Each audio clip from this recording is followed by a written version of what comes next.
Ruin ruin ruin ruin चल ruin ruin ruin चल ruin जल्दी जल्दी जल्दी मेरे को एक काम दे 7.62 गोली चाहिए 7.62 गोली चाहिए हमको। आदतें ये वो चीज है जो ये तय करती है कि आपकी जिंदगी कैसी होगी, आपकी क्वालिटी ऑफ लाइफ कैसी होगी, आपको आपकी मौत के बाद याद रखा जाएगा या भुला दिया जाएगा। आदतें ये आपके प्रोफेशन से ज्यादा बड़ी होती हैं, ये आप क्या काम करते हैं उससे ज्यादा महत्वपूर्ण है, क्योंकि ये आदतें करने की आपको जरूरत नहीं पड़ती, ये ऑटोमेटिकली हो जाती है। जिस चीज की लत लग जाए, जिस चीज की आदत पड़ जाए, वो ऑटोमेटिकली वो काम करवा ही लेती है आपसे। तो अब आदतें अच्छी भी होती हैं और आदतें बुरी भी होती हैं। आदतें अच्छी हो तो क्वालिटी ऑफ लाइफ बेहतर होती है, बुरी हो तो बर्बाद हो जाती है जिंदगी। अब आदतों का क्या है, जब तक हम उन्हें समझ पाते हैं तब तक बहुत देर हो चुकी होती है। एक स्मोकर को जब तक पता चलता है कि ये जो सिगरेट है वो उसे नुकसान पहुंचा रही है, तब तक उसके फेफड़े 1/4 या 1/3 या इवन हाफ 50% तक खराब हो चुके हो सकते हैं। जब तक अकेले में अश्लील फिल्में देखने वाले जो मोबाइल के लत से ग्रसित हैं, एडिक्टेड हैं अश्लील फिल्मों की, जब तक उन्हें पता चलता है कि उन्हें इस चीज की गलत आदत पड़ चुकी है, इससे उनके शरीर को नुकसान हो रहा है, उनके मर्दानगी को नुकसान हो रहा है, तब तक शरीर का स्पर्म काउंट बढ़ाने की एबिलिटी खत्म हो चुकी होती है। स्पर्म नहीं बन पाते हैं, बच्चे नहीं पैदा कर पाते हैं, कई लोग होता है ऐसा। तो कुछ आदतें हैं ऐसी जो इंसान को नर्क के गर्क में ढकेल देती है। आज हम आपको कुछ ऐसी रोजमर्रा की आदतों के बारे में बताने वाले हैं, अपार्ट फ्रॉम दीज, जिसके बारे में डिस्कस किया, जो वाकई में आपको पता भी नहीं, लेकिन आपकी जिंदगी, आपकी क्वालिटी ऑफ लिविंग को खराब कर रही है और आपको वो काम करने से रोक रही है जिसके लिए आपको मौत के बाद भी याद किया जाएगा। वो जरूरी काम जो आपको एक दिन ऐसी हस्ती के रूप में ट्रांसफॉर्म कर देंगे जिन्हें लोग पहचाना करेंगे, जिन्हें लोग याद किया करेंगे आपके बाद भी। तो इस बहुत महत्वपूर्ण वीडियो के अंत तक जरूर बने रहिए, और पसंद आए वीडियो तो इस वीडियो को शेयर करना ना भूलिए।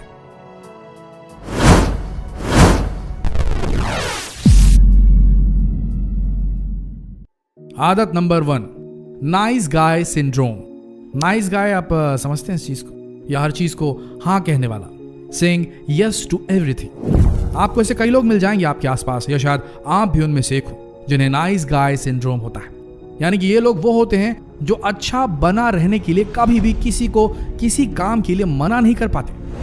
ये अपने आप को अपनी सोसाइटी में घुलने मिलने के लिए, अपने घर वालों के बीच घुलने मिलने के लिए, अपने रिश्तेदारों के बीच में घुलने मिलने के लिए, यह समझ लीजिए अपने माँ बाप के से भी अच्छे से घुलने मिलने के लिए, ये उनकी हर बात को मानते हैं और हर चीज को यस कहते हैं। नाइस गाय सिंड्रोम, अच्छा बना रहने की तीव्र इच्छा होती है इनके अंदर। पर यह आदत आपके लिए अच्छी है या बुरी, गौर से सुनिएगा। लोग आपको फ्रेंड्स विद बेनिफिट्स की तरह ट्रीट करेंगे अगर आपके अंदर नाइस गाय सिंड्रोम है। सिर्फ मतलब के लिए इस्तेमाल किया जाएगा आपका, चाहे कुछ भी करवाना हो, किसी भी तरह का काम हो, लोग ऐसे ही लोगों को पकड़ते हैं। इवन घर वाले भी आपका इसी तरीके से इस्तेमाल करेंगे अगर आपके अंदर नाइस गाय सिंड्रोम है तो, क्योंकि सब जानते हैं, आपकी सोसाइटी में सारे लोग जानते हैं, आपके फ्रेंड सर्कल में सारे लोग जानते हैं, आपके ऑफिस एनवायरनमेंट में सारे लोग जानते हैं, यहाँ तक कि आपके घर में भी लोग जानते हैं कि इस बंदे को हम कुछ भी कहें तो ये हंसी खुशी बिना मना किए उस काम को कर देता है। भले उस काम को करने में ये बुरी तरह फंस सकता है या उसे परेशानी झेलनी पड़ी, लेकिन ये उन्हीं को बोलते हैं। क्योंकि याद रखिए, बिजली जो है ना, जो हमारे दिमागों में कौंधती है और जो इन बादलों में भी तैरती है, ये बिजली सबसे शॉर्टेस्ट तरीका खोजती है अपने गंतव्य तक पहुंचने का, अपनी मंजिल तक पहुंचने का, लीस्ट रेजिस्टेंस का पाथ।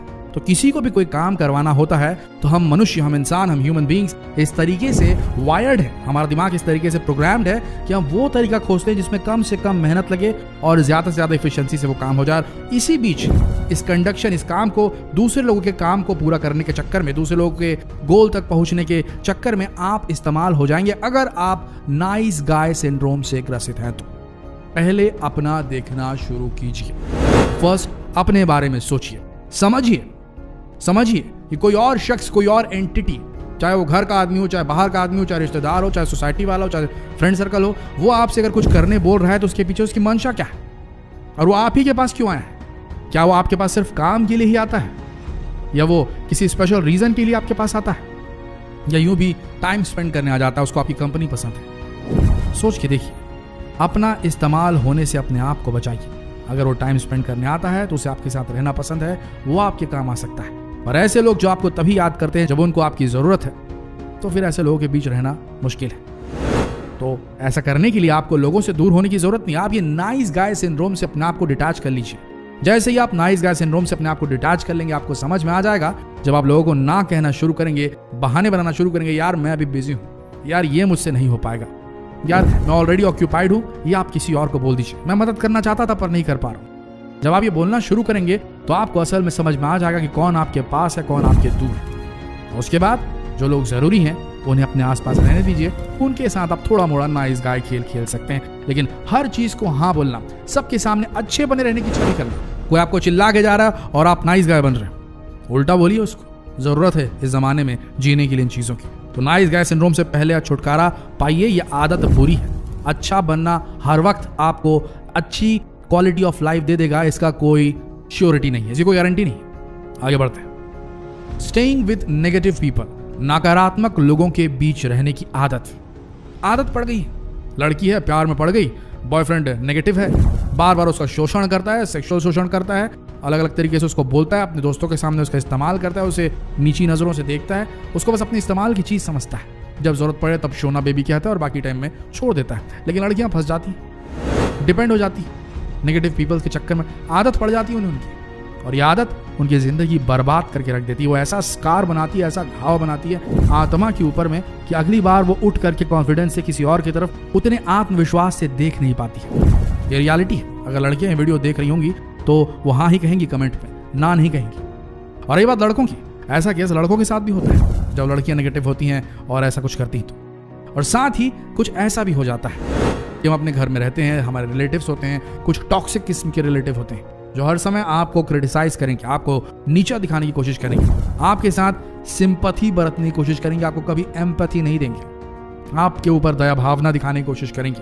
उनकी हेल्प मत लीजिएगा, आपसे रिक्वेस्ट है हमारी, क्योंकि वो एक बार आपने उनकी हेल्प ली तो वो 100 बार बार बार बोल बोल के आपको 4 लोगों के सामने नीचे गिराएंगे। याद रखिएगा, ये नेगेटिव लोग हैं, इनके आसपास मत रहिए ना, क्या जरूरत है। अगर आपके घर में, आपके परिवार में ऐसे लोग हैं तो उनसे भी दूरी बनाइए। ऐसे नेगेटिव लोगों के सामने आप रहेंगे तो बार बार आईने में जब आप खड़े होंगे तो या तो अपना कंपैरिजन किसी अपने से अच्छे आदमी के साथ में करेंगे, अपने से अच्छी औरत के साथ में करेंगे, अपने से ज़्यादा सक्सेसफुल लेडी या जेंट्स के साथ में करेंगे, अपने आप को नीचा समझेंगे, अपने आप को छोटा समझेंगे, हीन समझेंगे। दूरी बनाइए नेगेटिव लोगों से। आपको अपने आप को ग्रो करना है, जो एकांत में ही हो सकता है या पॉजिटिव लोगों के बीच में हो सकता है। याद कीजिए अपने उस टीचर के बारे में जिसे आप अपनी फेवरेट टीचर कहते होंगे। हर की होती है एक फेवरेट टीचर, या फेवरेट मेल हो या फेवरेट फीमेल टीचर, सबकी एक रहती है। वो कौन थी? वो आपको हमेशा प्रमोट करती थी, आपकी गलतियों को अनदेखा करती थी और आपके अच्छाइयों को ऊपर उठा के दिखाती थी। उनके लिए आप होमवर्क करके ले जाते थे, प्रोजेक्ट्स बनाते थे, उनके सामने अच्छे नंबर पाना आपको अच्छा लगता था। याद कीजिए, ये वो पॉजिटिव लोग हैं जिनके इर्द गिर्द आपको रहना चाहिए, वो नहीं जो आपको बात बात में आपकी गलतियां, आपकी हर खामी को गिनाते रहे। दूर रहिए उनसे और ये आदत छोड़ दीजिए नेगेटिव लोगों के आसपास रहने की, चाहे कितनी क्लोज हो आप उनके। तीसरी आदत जो सबसे आम हो चुकी है आज के इस युग में, वो है काउच पोटैटो पीपल, जो सोफा, बिस्तर, लेटने की चीज छोड़ते ही नहीं है। जहां लेटने की चीज दिखी वहां लेट गए, लेट के टीवी देख रहे हैं, लेट के खा रहे हैं, लेटे पड़े हैं, सुबह उठ नहीं पा रहे हैं, रात को जल्दी सो नहीं पा रहे हैं। इनका जीवन बिस्तर में ही खत्म हो जाएगा। उठो, चलो और कुछ करो। ये मत सोचो कि अपॉर्चुनिटी आपके हाथ तक आ जाएगी, आपके मुंह तक आ जाएगी, ऐसा नहीं हो सकता। खाना खाने के लिए भी बनाना पड़ता है। अगर अभी कोई और बना के दे रहा है तो कभी भी वो जा सकता है, तब कौन बना के देगा, तब कब आप खाओगे, कैसे पहुंचेगा आपके मुंह तक वो निवाला?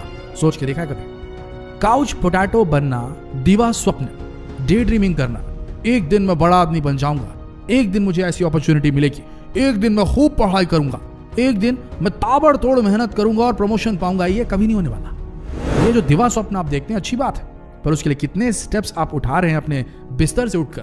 कब आप अपने बिस्तर से उठ रहे हैं? कब तक बिस्तर को छोड़कर जी पा रहे हैं? ये डिपेंड करेगा। अगर आपकी आदत बिस्तर पर लेटे रहने की है तो फिर आपके सपने कभी सच नहीं हो पाएंगे। ये तो हो गई आदतों की बात। अब एक बड़ी गूढ़ बात बताता हूं मैं आपको। एक स्पिरिचुअल गुरु को सुन रहा था मैं। सुनते वक्त उनकी एक बात मुझे बहुत अच्छी लगी। गुरु ने कहा कि लोग मेरे पास में आते हैं, जवान जवान लड़के मेरे पास में आते हैं और कहते हैं कि इस जीवन का अर्थ क्या है, हम क्यों बनाए गए हैं, What is the purpose of my life? तो पता है उस स्पिरिचुअल गुरु ने क्या कहा?